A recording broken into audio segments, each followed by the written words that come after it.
zuula obusobozi bwo, zuula obusobozi bwo, otegeera obugagga bwo n'omuweereza wo. Tumusiime Joseph Prosper. Wano mu program wennyukidde The Evening Drive Show.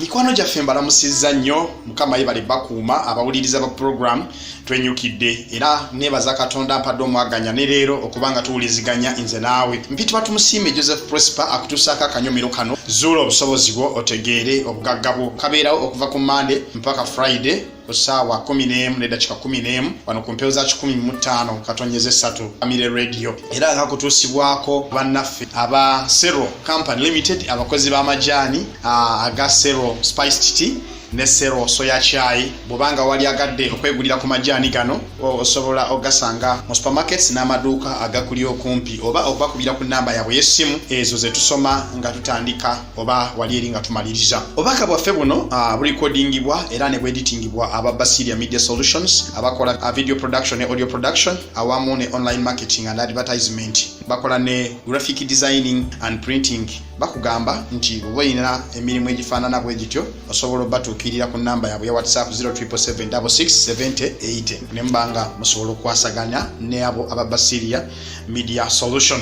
Olwaliro njagala kweyongerayo nati ku nsonga yaffe eya gitubadde tukuteeko wiiki eno nga twagala kwogera ku bulungi bwe tusobola okujja mu muggalo guno gwe tulimu. Omuggalo guno ne tugufunamu ekirungi newankubadde nga ebintu bye tuyitamu kakano si birungi, newankubadde nga okusoomozebwa kungi nnyo, naye ng'omuntu osobola okukozesa omuggalo guno n'ogukolamu ekintu ky'ogenda okubanga tulyejjusa mu bulamu bwo, baako ebintu ebipya by'ogunja oba by'ozuula kiseera bwe kiti. Mbadde nga njogera ku musajja Nuuwa, omusajja oyo yayogerwako mu kitabo ekitukuvu Bayibuli, eyabeerako mu muggalo naye omuggalo n'atagukozesa bulungi kubanga ye yagenda oguvaamu ebintu byakola byali si birungi n'akamu. Nange saagala gobeere nga Nuuwa nti tugende okuwulira nti omuggalo bwe gwaggwa wanywa omwenge ogumala mabaala, sente ze wali watereka ku akawunti wazijjayo, abafere ne bazikubbako kubanga tuli mu biseera kati ate nga n'abayiiya bangi baagala okukolera mu nsawo z'abannaabwe, naye abantu abamanyi ekyokukola tebasobola kwejjusa bulamu era tebagenda kwejjusa kusalawo kwabwe mu kiseera kino bwe kiti. Leero njagala kwogera ku kigambo kye bayita okuzigula obusobozi bwaffe, okuzigula obusobozi bwo, okuzigula ekirabo kyo. Ekiseera ky'omuggalo si kyakwemulugunya na kumala budde ku TV ne mu mboozi, wabula kiseera kya kugezesa busobozi bwaffe mpozi n'okubuzigula. Yusufu mutabani wa Yakobo bwe yatwalibwa e Misiri okubeera omuddu, ekyo nakyo kitwala nga yali ku muggalo kubanga omuntu bwe yabeera nga omuddu wabeeranga toyina kukyala, wali toyinanga busobozi buddako wammwe, ate wabanga okola emirimu nga tusasula omusaala, obulamu bwabanga nga obusibiddwa. Ekyo kyalinga nga muggalo gwennyini kakati naffe gwe tulimu.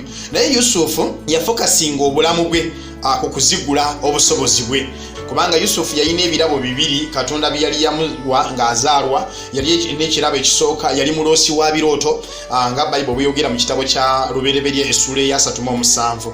Yali muloosi wa birooto mulungi nnyo. Ekyokubiri yali good manager, yalina management skills, obusobozi obw'okubeera omulabirizi oba omuddukanya wa bizinesi z'abantu abalala. Era Bayibuli etulaga nti baganda be baakolanga ensobi najja na reportinganga ewa kitaawe. That's being a good manager. Ekyo kye yali ali omusajja oyo Yusufu, yali manager mulungi nnyo naye nga ate muloosi wa birooto. Naye ekyewuunyisa yali alinamu ate okuweebuuka mu bwa manager bwe teyamanyanga ngeri yakwata mu bintu, yalinga ng'omuntu kuba bayitwa omulooperezi mu kifo ky'okuwembalirira ate yaloopanga buloopi. Kati kitegeeza yali manager naye nga tamanyi kukikwata bulungi. Ekyokubiri yali muloosi naye nga tamanyi kuvunula ate birooto byaloose. Kitegeeza yalina ekirabo naye nga kikyali kito, yalina ekirabo naye nga kyetaagamu okuzigulwa, nga kyetaagamu okubeera refined, nga kyetaagamu okugattibwako omuwendo. Era Bayibuli etugamba ebbanga lye yamala mu busibe oba mu buddu mu maka g'omugagga ono gwe bayita Potifa, ebyo byonna mbijja mu Bayibuli. Yusufu yatuuka ekiseera obusobozi obw'okumanaginga resources obw'okumanaginga ebyobugagga by'abantu bwatuuka ne bukula n'atuuka ku mutendera nti Potifali ebyobugagga bwe byonna yabiteeka mikono gya Yusufu nga kakati yabiddukanya nga omuntu bw'ayinza okugamba nti omuntu omukulembeze, omuntu ow'ekitiibwa, omuntu omukungu nkigeraageranye ku prime minister w'eggwanga lino okubanga akwesigisizza ebyobugagga bwe byonna ebiri mu mikono gye ewakaawe, amaka ge, faamu ze n'ebirala obenga gw'obiddukanya. Potifa n'atuuka ku mutendera nga n'ebintu byalina takyamanyi na muwendo gwabyo nga Yusufu yabivunaanyizibwako. Ekirabo kya Yusufu yakizigulira mu biseera byabeereramu omuddu. Ebiseera byabeerera mu buddu ate ye yakozesa opportunity ezigula ekirabo kye. Era Bayibuli yongera netugamba nti waliwo ekiseera bwe yatuuka n'awaayirizibwa mu Potifa oyo eyali mukama we, Yusufu n'atwalibwa mu kkomera n'asibwa. Yusufu yali ayize okukozesa obulungi ebiseera ebisoomooza newankubadde nga yali mu kkomera ng'asibiddwa.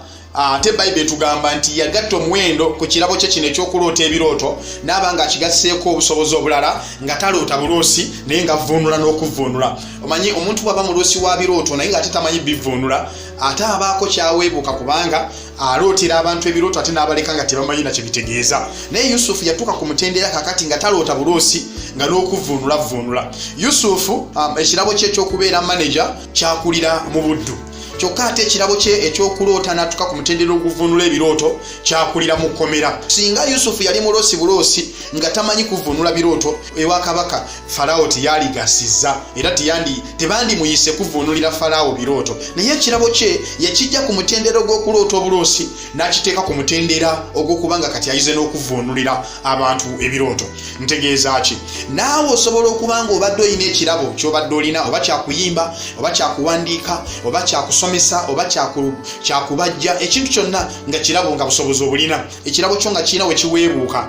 Kati obudde buno obw'omuggalo kyalibadde kirungi nnyo okubanga obukozesa okuzigula ekirabo kyo, okuyiga by'obadde tomanyi, okwegattako omuwendo, okubaako koosi z'osoma, okubaako abantu beweebuuzaako, okukozesa data kw'oteeka ku ssimu yo, okubaako ebintu by'oyiga by'obadde tomanyi. Omuggalo gunaagenda okuggwako nga ebintu bingi nnyo ebikwegasseeko ate ebigenda ofuula ekirabo kyo okuba ekyettunzi. Osobola okuba obadde okikolera bwereere emabegako naye nga kati gye bujja bagenda kuba bakusasula ne ssente. Bayibuli etugamba nti omuntu alina obukugu mu kirabo kye taweerereza mu bantu ba bulijjo, aweerereza mu bakungu. Olwaleero njagadde okimanye nti omuggalo guno osobola ogukozesa okuzigula ekirabo kyo. Era bw'onookikola togenda kusigala kyekimu. Mpitibwa Tumusiime Joseph Prosper ayogera ebigambo ebikuyamba okwekkiririzaamu n'okuzuulira ddala obusobozi bwo olyoke otegeere obugagga bwo. Mbeebaza abasubscribinga channel yaffe eya Zuula Obusobozi bwo ku YouTube n'abalikinga page yaffe ku Facebook era amannya ge gamu Zuula Obusobozi bwo. Bw'okola ekintu ekyo osubscribinga channel yaffe ku YouTube kiba kitegeeza nti ogenda kubeera ng'omuntu asookera nga ddala okufuna obubaka bwaffe obupya bwe tunaabanga tutaddeyo. Kyokka ate era osobola obusheyalingira mukwano gwo naye ne mumukolamu omulimu. Zuula obusobozi bwo otegeere obugagga bwo. Oyo yabadde omuweerezaawo Tumusiime Joseph Prosper owa Zuula Obusobozi bwo otegeere obugagga bwo. Onnyukanga naye okuva ku Monday okutuusa ku Lwokutaano. Kansuubire oyize n'enkya tutyo tegeeza n'omulala tasubwa. Ng'awagiddwa Sero Company Limited, abakozi b'amajaani amawoomu okuzaama bakola Sero Spiced Tea ne Sero Soya Chai. Amajaani gaabwe gasangibwa mu maduuka ne mu supamaketi zonna mu ggwanga. Gw'ayagala okusuubula bakubire ku ssimu noti 752 88 13 41. Zuula Obusobozi bwo otegeere obugagga bwo.